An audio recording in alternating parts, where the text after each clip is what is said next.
रहे हैं ESPN 9 news और आपके साथ मैं हूं क्रांति सिंह। महाराष्ट्र की सियासी घमासान को लेकर के हर कोई वाकिफ है। वहां पर जिस तरीके से बचाव घमासान हर पार्टी के नेता के लिए भारी पड़ रहा है, इसी बीच अभी तक के वहां पर सीएम उद्धव ठाकरे, जो कि अब पूर्व सीएम बन चुके हैं, उनको सीएम बनाने वाले शरद पवार के ऊपर भी कई तरह से तलवारें लटकनी शुरू हो चुकी है। आपको बता दें कि शरद पवार जो है वो बहुत ही मंझे हुए नेता माने जाते हैं और एक मंझे हुए नेता होने के नाते ही उन्होंने उद्धव ठाकरे को सीएम बनाने में सबसे बड़ा योगदान दिया था।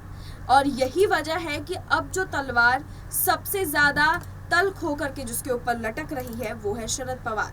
आपको बता दें कि शरद पवार को एनसीबी और आईटी की तरफ से, यानी कि इनकम टैक्स की तरफ से नोटिस जारी कर दिया गया है और उनको समन भेजा गया है।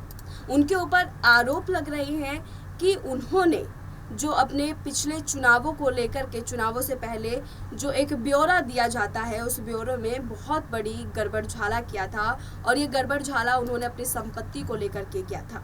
तो इस तरीके की जो चीज़ें हैं वो सामने आ रही है। अब इसको लेकर के अब कोर्ट जो है उनको समन जारी कर रही है। एनसीबी की तरफ से उनको समन जारी किया जा रहा है, इनकम टैक्स की तरफ से उनको समन जारी किया जा रहा है।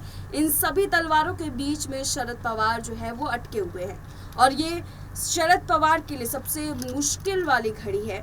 शरद पवार कहीं ना कहीं उद्धव ठाकरे को समर्थन देकर के फंसते हुए यहाँ पर नजर आ रहे हैं। हमेशा से माना जाता है कि शरद पवार जो है वो महाराष्ट्र की सियासत में उद्धव ठाकरे को आगे बढ़ाने के लिए अपनी पूरी कोशिशों को जारी रखते थे और अभी अंत तक उद्धव ठाकरे को बचाने के लिए शरद पवार की जो प्रतिक्रिया है वो हमारे सामने ही रही है। और लेकिन शरद पवार की इतनी ज़्यादा प्रतिक्रिया उद्धव ठाकरे के साथ देख करके बीजेपी ने जहां पर एकनाथ शिंदे को अपनी तरफ किया, वहीं पर अब महाराष्ट्र की सियासत में जो घुसपैठ बीजेपी की तरफ से हुई है, तो माना यह भी जा रहा है कि बीजेपी अपना बदला ले रही है।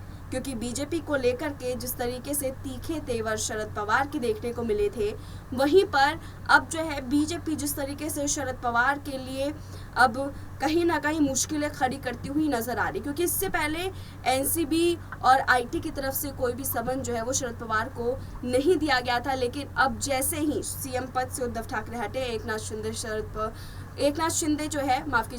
शिंदे जो है वो उद्धव ठाकरे की सीट पर आकर के बैठे हैं, तब से ये हलचल और ज्यादा तेज हो गई और सिर्फ शरद पवार ही नहीं, संजय राउत पर भी तलवारें लटक रही है।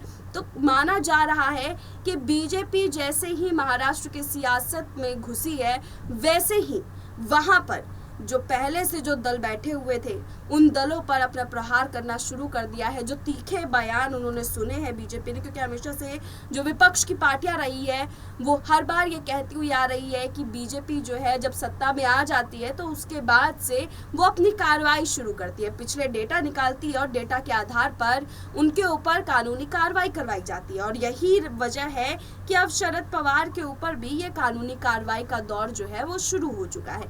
तो ये कानूनी कार्रवाई का जो दौर है अब शरद पवार के लिए कितना घातक साबित होगा, क्योंकि अगर वो इस दौरान सही रूप में, अगर वो इस दौरान